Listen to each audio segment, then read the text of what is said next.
નમસ્કાર ખેડૂત મિત્રો, બધાને જય શ્રી કૃષ્ણ. આપણા તરફથી બધાને સીતારામ. કેમ કે આપણે ડુંગળીના બજાર ભાવ દેતા નથી, મતલબમાં તળાજા માર્કેટ યાર્ડમાં ડુંગળીની હરાજીની આવક હતી બંધ થઈ ગઈ છે, મતલબમાં આવક આવતી નથી.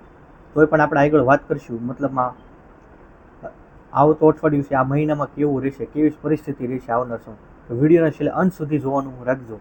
અને બીજી વાત એ કે ચેનલને હજી તમે સબસ્ક્રાઈબ ન કરી, મતલબ સબસ્ક્રાઈબનું બટન આવે છે તમે ચેનલ જોતા હોય અને સબસ્ક્રાઈબ કરી રાખશો એટલે તમને અમારી સંપૂર્ણ માહિતી મળતી રહે એટલા માટે. તો વિડીયોમાં આપણે આગળ ડુંગળીના કેવા બજાર ભાવ રહેશે એની માહિતી દેવાની છે.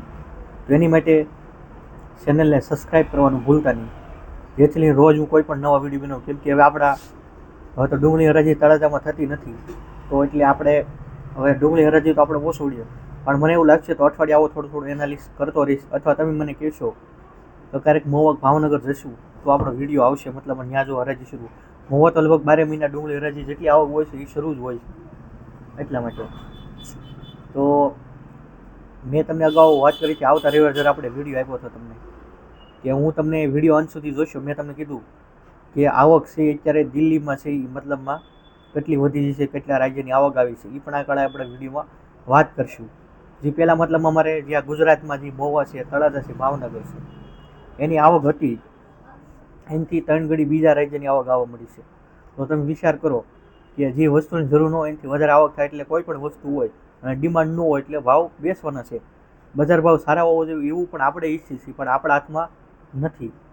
તો બજાર ભાવ ક્યારે સુધરશે, શું થશે, મારો અંદાજ કહે છે હવે તો બીજા રાજ્યની આવક, જે મેં તમને અગાઉ પણ કીધું છે, જ્યારે આપણે ડુંગળીના હરાજીનો વિડીયો બનાવતા ત્યારે આપણે તમને વાત કરી હતી કે આ રાજ્યની આવક શરૂ થશે એટલે ભાવ બેસવાના છે, અને એમ જ થયું છે. એમાં કાંઈ મેં કીધું ને કે ખોટું શું હોય તો તમે કોમેન્ટમાં લખજો. આપણા તમે રેગ્યુલર વિડીયો જોવો છો એમાં મેં તમને વાત કરી હતી કે આ માર્ચ મહિના પછી એટલા રાજ્યમાંથી આવક શરૂ થાય એટલે ત્યારે ભાવ બેસશે. તમને ફેબ્રુઆરી મહિનામાં કીધું ફેબ્રુઆરીમાં ભાવ હાવ નહીં ડાઉન થાય, અને નથી થશે. તો આ વિડીયો મેં તમને માધ્યમથી એટલું કહેવા માગું છું કે મેં આપણે જે આપી છે માહિતી ફર્સ્ટ એ રેગ્યુલર જેટલું કીધું છે એની 70-80% બધું વાત સાચી પડી છે.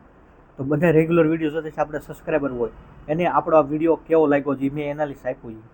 હવે આગળની તો વાત કરીએ તો ભાવ સુધરશે નહીં અત્યારે આપણે ગણીએ તો 200 રૂપિયાથી લઈને 300ની અંદર છે. કાલે બહુ હરાજી થઈ ગયા, મતલબમાં આમ ગણો તો 180 રૂપિયાથી 300ની વચ્ચે બજાર વર્ષ, મતલબ 200 પ્લસ જાય છે. લાલ ડુંગળીની વાત કરીશ, ઘણા ખેડૂત મિત્રો સફેદ ડુંગળી પણ બનાવી છે, સફેદ ડુંગળીના ભાવ પણ ડાઉન છે. આપણે એમાં અત્યારે ઝાઝુ ટીપમાં ન જતા, પણ એક વાત કરું છું.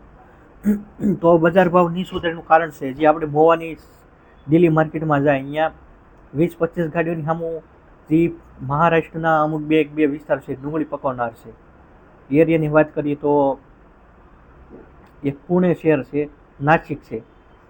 તો પુણેવાળો એરિયામાંથી અત્યારે વધારે આવક આવે છે, મતલબ ક્યારેક 50 ગાડી હોય, ક્યારેક 60 ગાડી હોય, ક્યારેક 40 હોય. અને એ રીતે રાજસ્થાનનો અમુક એરિયો છે, મધ્યપ્રદેશમાંથી પણ આવક શરૂ થઈ ગઈ છે. આજે મારે જે અમુક ગ્રુપમાં હોય મેસેજમાં જોતો એ પ્રમાણે કહું છું. અને બીજું એ ભાવ હજી સુધરી કે પણ અત્યારે જે મતલબમાં એક્સાઇઝ ડ્યુટીની આપણે ગયા અઠવાડિયે વાત કરી હતી કે જો આમાં સુધારો થશે, ભાવમાં સુધારો થશે. તો એક્સાઇઝ ડ્યુટી મતલબમાં 20% આમાં ડ્યુટી લાગે છે, મતલબ આ લોકોને ખરીદવા પછી બીજા મોકલવી હોય તો એ કદાચ એવી ટકાવારીમાં ફેરફાર થાય. મતલબમાં એક્સાઇઝ ડ્યુટી એક પ્રકારની નિકાસની 20% આયાત કહી શકાય આપણે, જે આજે છે મતલબમાં સરકારી ડ્યુટી લાગતી હોય હટાવી લે તો હજી અત્યારે 200 રૂપિયા વેચાય, 300 પ્લસ ઉપર કદાચ થઈ શકે એમ, 300-350 કદાચ ડુંગળીના થઈ શકે. વધારે મતલબ 500 થશે, 600 થશે એવું તો થવાનું છે, કેમ બીજા રાજ્યની આવક જ એટલી આવે છે. તો હજી આ જે અત્યારે 20% જે લાગે છે ટેક્સ, મતલબમાં એક્ઝેક્ટનો એ હટાવી નાખે, મતલબમાં જે અત્યારે સરકારે કરેલો છે બીજા રાજ્યમાં લીધા તો એટલું લાગે છે. તો એની હિસાબે મતલબમાં ડુંગળીના ભાવમાં તો સુધારો થઈ શકે એવું મારું કહેવું છે. અને હું માહિતી આપું છું પરફેક્ટ હોય છે, મતલબમાં કોઈ ફેક માહિતી નથી કરી, મેં એકત્રિત કરી છે. અને રેગ્યુલર આપણે જે હવે વિડીયોમાં વાત કરીએ તો મારા અંદાજે ભાવ સુધરશે નહીં. એ છતાં મેં તમને જ્યાં ટેક્સની વાત કરી 20% લાગે છે, એમાં કાંઈ પણ સુધારો થઈ શકે કદાચ એવું લાગશે મને. કાંઈ મેસેજ મળશે આપણે એની લગતો કાંઈ વિડીયો પણ આપશું. અને રેગ્યુલર હવે આપણે ઘઉં સીણા છે, પછી આવનાર સમયમાં મગફળી થશે ઉનાળે, એવા વિડીયો આવતા રહેશે આ ચેનલ ઉપર. બાકી કોઈ ખેડૂત મિત્ર હોય ને આપણે શાકભાજીની ડિટેલ જોતી, મતલબમાં તળા માર્કેટયાર્ડમાં જે શાકભાજીનું થાય છે મતલબમાં હરાજી, એની ચેનલ છે આપણી. તમે જ્યાં લોગો જોઈ શકો છો, જય કિસાન 99 લખેલું છે. એ આપણી બીજી ચેનલ છે શાકભાજીને લગતી, તેમાં આપણે શાકભાજીની માહિતી આપીએ છીએ. જે હમણાં કેરી સિઝન આવશે ટૂંક સમયમાં, એમાં આપણે કેરીને લગતા પણ વિડીયો આપશું. મતલબમાં કેરીની હરાજી લાઈવ, કેરીના ભાવ, કાશી કેરીની કેવો ભાવ છે, પાકલ કેરી કઈ રીતે જાય છે, એ મતલબ આપણે એ ચેનલ ઉપર લગભગ એપ્રિલની એન્ડમાં કદાચ શરૂ થશે આવક વધશે એ પ્રમાણે. તો કેરીના બજાર ભાવ કેવા રહેશે એ પણ આપણે માહિતી આપશું. બીજો કોઈ પણ પ્રશ્ન હોય નીચે આપણો મોબાઈલ નંબર આવે છે.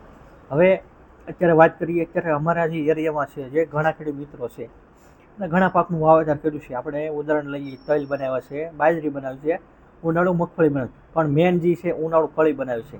કળી છે, કળીનો વજન હારવા પ્લસ કળી નખોર થાય, એની માટે શું કરવું એનું થોડુંક તમને કહીશ. બાકી કરવું ન કરવું તમારી ઈચ્છા, બાકી આપણે સારું લગી આપણે બતાવીશું. એની માટે છે આજે આ ડ્રીપ કે પ્લસ દવા છે. આ કોઈ પણ પાકમાં હાલે. મેં ઘણા ખેડૂત મિત્રોને કીધું તો ઘઉંના પાકમાં ઉપયોગ કરો, કોઈએ નથી કર્યો. ઘઉં આપણે આખું વર્ષ ખાવાના છે. ડુંગળી વાહે જેટલા ખેડૂત મિત્રોએ વાપરવાનો ઉપયોગ કર્યો છે એટલો આની વાહે નથી કર્યો, કેમ કે ડુંગળી તો આપણે એક થેલી રાખવા, પણ ઘઉં અનાજ વસ્તુ છે. કોઈ પણ માણસોની ઘરે 1 થી 2 ટક રોટલી થાય, કોકની ઘરે સવારે થાય, કોકની ઘરે સાંજે થાય. આપણે ઘણું કીધું, કગળાટ કર્યો, આ વાપરો, સ્વાદમાં ફેર પડે. પછી અત્યારે તમે જોશો યાર્ડમાં ભાવ નથી. તમારે કોઈ 1-2 વીઘાના બનાવ્યા હતા, ખાલી ઉદાહરણ લઉં છું, આપણને કોઈ પણ પ્રકારનો વાંધો નથી. આ ખાલી ઉદાહરણ આપું છું, હું સમજાવવા માગું છું એટલા માટે. તમે બનાવ્યો હોત તો ઘર ઘરાવ કોઈને વેચો, સ્વાદમાં ફેર પડે. તો તમને આવતા વર્ષ કહે કે ભાઈ મારી પાડોશી 2 લખાવે છે, ઓલા એટલા લખાવ્યા છે. આવું ઉદાહરણ એટલે આપું છું કે આવો ફાયદો થાય. તો જ્યાં સુધી કોઈ બધા બનોશથી અલગ નહીં કરો ત્યાં સુધી તમારો માલ સારા ભાવ નહીં વેચાય. તો તમે ઘર ઘરાવ કદાચ તમે સારું બનાવ્યું તો ઘરે 600-650 રૂપિયાના મણ વેચાઈ જાય. કેમ કે મારું જ એક ઉદાહરણ લઈ લો, તુવેર છે, ત્યાં તુવેરનો માર્કેટમાં 1600 રૂપિયા ભાવ નથી મણનો 20 કિલોનો. તો આપણે મતલબમાં ક્વોલિટી સારી એવી બનાવી છે, તે ઘર ઘરાવ મેં આપણે 1600 રૂપિયાના મણ વેચા છે. આ ક્યારે થાય કે આપણી ક્વોલિટી સારી હોય તો. મેં એની અંદર આ વસ્તુ વાપરીથી, પછી બીજી વસ્તુ વાપરીથી ખાતરની આવે. પણ આપણે અત્યારે જેટલી જીવાત મારીને વાંહે ખર્ચો કરી છે એટલો આપણે ખાતર વાંહે ખર્ચો નથી કરતા. આ એક રિયાલિટી છે અને એક સાચી માહિતી છે. કોઈ પણ વસ્તુ હોય, માણસ હોય, આપણે દવાખાને જઈએ તો ડૉક્ટર શું કહે, તમારે આ ફ્રૂટ ખાવું પડશે એટલા દિવસ માંદા છો એટલે ટેસ્ટ છે. મતલબ આ 3 આપણે સવારે 3 ટક ખાતા હોય, તેમાં ડૉક્ટર એમ કહે કે આ એટલું હળવું ખાવાનું છે. તો એવી રીતે કોઈ પણ વસ્તુ હોય ને રોગ આવ્યો સાથે એને કોળ કુણકની વસ્તુની જરૂર પડે, મતલબ આ ખોરાક જોવે. તો આપણે જેટલી ઈળની વાંહે ખર્ચો કરીએ છીએ, આ ઉદાહરણ એટલે લઉં છું કે મને રોજના અનુભવ છે. ખેડૂતની સાથે રખડતો હોય પછી આપણે જે ખેડૂતને એમ કહીએ કે આ ખાતર આમાં નથી જ વાપરવાનું, બધા ના પાડે છે, તો એ ખાતર સસ્તું આવે છે એટલે આપણે ખાતર નામ લેતા નથી. પણ આવી પણ ભૂલું કરે છે. તો આવી ભૂલું ન કરો એવી મારી ખાસ નમ્ર વિનંતી છે. જે વસ્તુને અમે ક્યારે ના પડતા હોય કે જમીન બગડે છે, જમીન સુધારવી જરૂરી છે, એટલા માટે જમીન સુધારવા માટે પણ આપણે એક દવા બતાવી. અત્યારે જેને તલ બનાવ્યા છે, મતલબ આ નીચે ત્યાં ખાતર પાઈ દેવાનું. આથી શું ફાયદો છે? તલ તમે મગફળી જે બનાવો, શાલો શાકભાજીથી કોઈ પણ હોય, આ દવા વાપરવાથી આપણી જમીન સુધરે. જમીનમાં કોઈ પણ આમાંથી જેટલા ખેડૂત મિત્રો ભણેલા હોય, કોઈની જમીનમાં કાર્બન તત્વ નથી ઘટતું. કાર્બન તત્વ અત્યારે બધાની જમીનમાં ઘટે છે. તો આની અંદર કાર્બન તત્વ આવે છે, જે મતલબમાં કાર્બનનો ઉમેરો કરે. પ્લસ આપણે જે જમીનમાં આપણે મિત્રો ગણાય છે, જે અળસિયાની સંખ્યા વધારે છે. આ દવા પાવા માટે કોઈ પણ મોલ બનાવવાની 1 વખત જરૂરથી પાવો તો એની વૃદ્ધિ વિકાસ સારો રહે. પ્લસ એને અમુકથી કાર્બન તત્વો આવે. અમુક વસ્તુ આપણે XYZ સાંજે હોય તો આપણે દૂધ, શાક, રોટલો ખાઈને દૂધ ખાતા હોય, કોઈક છાશ ખાતા હોય, એ રીતનું આપણે જમીનમાં કાર્બન તત્વો બહુ જરૂરી છે એટલા માટે. તો એ છતાં કોઈ પણ પ્રશ્ન હોય નીચે આપણે મોબાઈલ નંબર આવે છે, તમે ગમે ત્યારે ફોન કરી શકો છો. મળશું આગળના કાલે નેક્સ્ટ વિડીયો સાથે.